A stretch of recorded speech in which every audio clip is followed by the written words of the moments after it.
Okey. Assalamualaikum dan selamat sejahtera.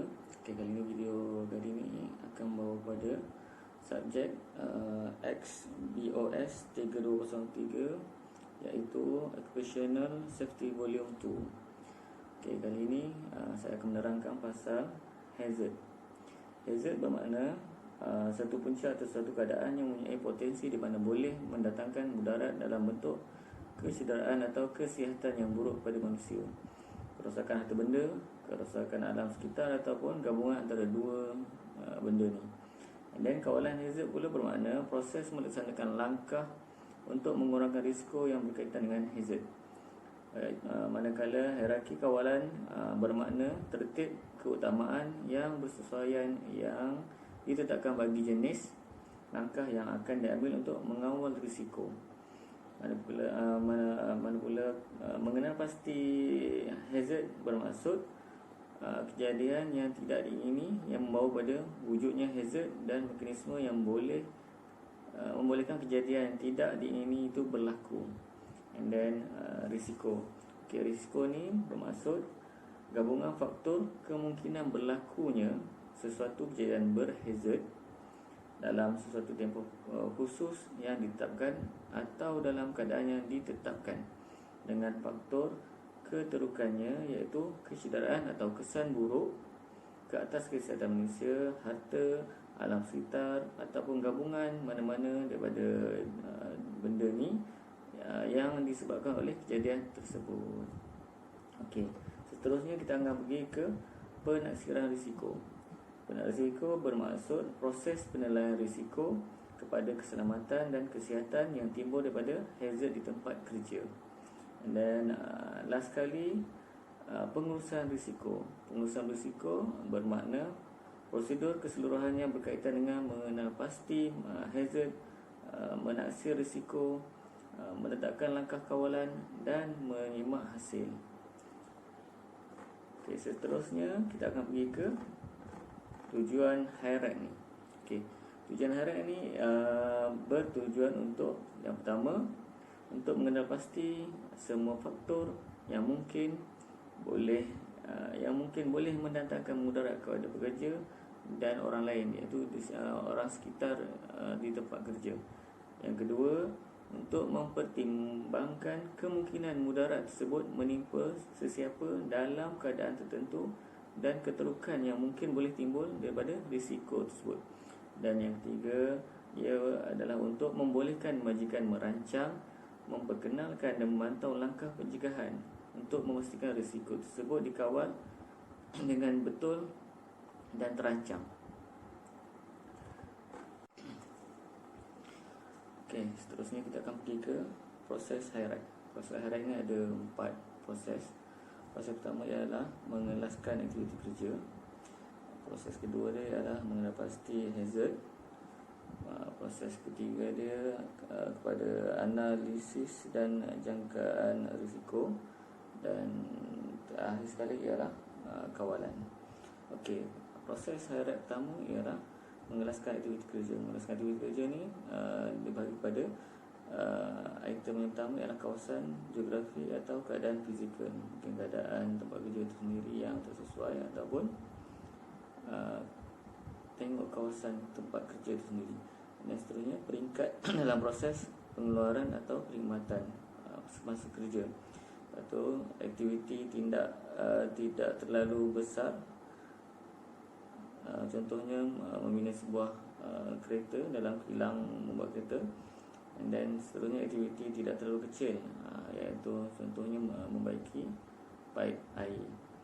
Dan last sekali ialah tugas yang telah ditetapkan. Contohnya kerja-kerja di dalam kilang. Seorang tu apabila ia adalah tugaskan memasang satu perkara, dan itulah kerja dia. And then proses hierark kedua ialah mengenal pasti hazard. Okey, mengenal pasti hazard ni ialah menentukan operasi kritikal dalam tugas yang boleh mendatangkan risiko kepada keselamatan dan kesihatan kerja tersebut. Dan hazard boleh dikategorikan kepada 3, iaitu kesihatan, keselamatan dan alam sekitar. Okey, proses yang ketiga untuk HIRAC ini ialah analisis dan jangkaan risiko.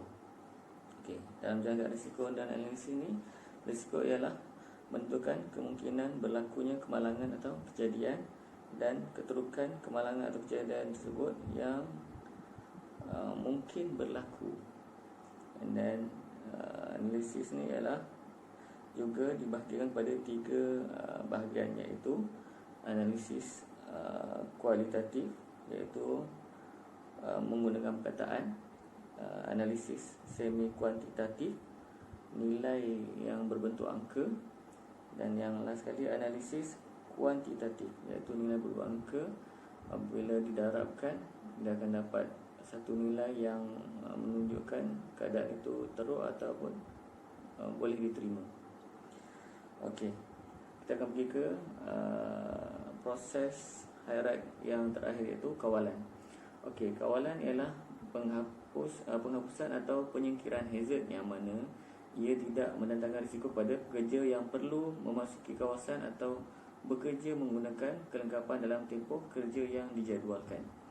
Okey, hazard hendaklah dikawal di punca atau tempat masalah terjadinya kemalangan. Okey, sebaik-baiknya kawalan disediakan hampir dengan punca hazard. Okey, kaedah ini sering dirujuk pada kawalan kejuruteraan. Jika ia tidak berhasil, hazard selalunya boleh dikawal sepanjang laluan untuk pekerja di antara punca dengan pekerja. Kaedah ini boleh dirujuk sebagai kaedah pentadbiran. Jika ini tidak dapat dilaksanakan, hazard mestilah dikawal pada tahap pekerja dengan menggunakan kelengkapan pelindung diri, iaitu PPE. Okey, kawalan ni kawalan HIRAC ni diterbagi pada mempunyai jenis juga, iaitu jenis kawalan pada punca hazard. Kedua, kawalan kejuruteraan. Ketiga, kawalan pentadbiran. Dan yang terakhir ialah kelengkapan pelindung diri, iaitu PPE tadi. So, kawalan ini haruslah dimonitor atau dilaksanakan dan dipantau. Sekiranya ianya tidak efektif dan perlu melalui langkah daripada awal untuk mencari solusi yang lain sehinggalah masalah itu selesai.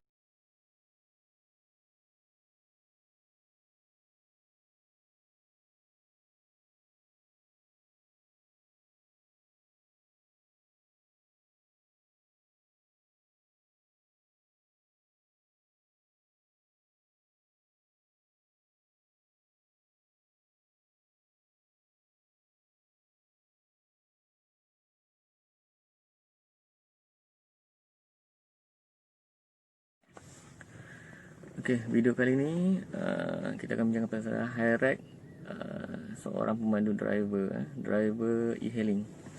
Okey, saya memilih company Grab kerana ia adalah salah satu company yang agak besar dan terbesar di Malaysia ni untuk perkhidmatan e-hailing.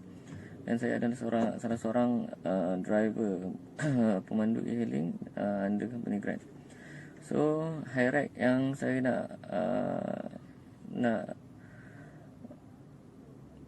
ketengahkan kali ini ialah yang pertama, pasal pemanduan microslip, iaitu orang akan tertidur ketika memandu walaupun sekejap. Ini amat bahaya untuk para pemandu. So, bila benda ni boleh terjadi bila kita tidak kurang rehat, dan cuaca yang agak panas di luar pun boleh menjadi punca kepada microslip ni. So, apa yang kita perlu buat, driver-driver ni haruslah cukup tidur atau cukup rehat sebelum memulakan tugas sebagai pemandu e-hailing ni. So, HIRAC kedua yang saya dapat perhatikan melalui pemanduan e-hailing ni, driver haruslah membuat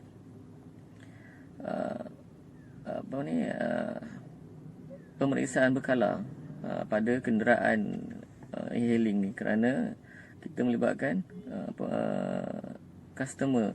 Bila kereta kita tidak berada dalam keadaan yang baik atau sempurna, ia boleh menyebabkan aksiden atau pemalangan yang melibatkan driver dan customer. So penyelenggaraan berkala ni haruslah mengikut mileage, dia punya jarak perjalanan kenderaan, ataupun sudah waktu untuk diservis kenderaan tu. So banyak item yang perlu dicek, antaranya ialah minyak enjin, minyak transmission, minyak brake, tekanan tayar, dan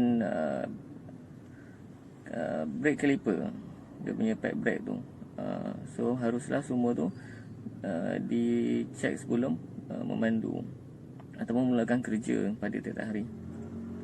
So yang seterusnya, item yang ketiga yang saya dapat lihat dan saya perhatikan ialah ruang dalam kenderaan. So ruang dalam kenderaan ni agak memanglah sesuai, tapi tidak sesuai bila memandu dalam jarak yang lama dalam kenderaan. So kebanyakan pemandu akan keluar selepas maksimum 2 jam memandu, dan mereka akan keluar untuk refreshkan badan atau meregangkan badan.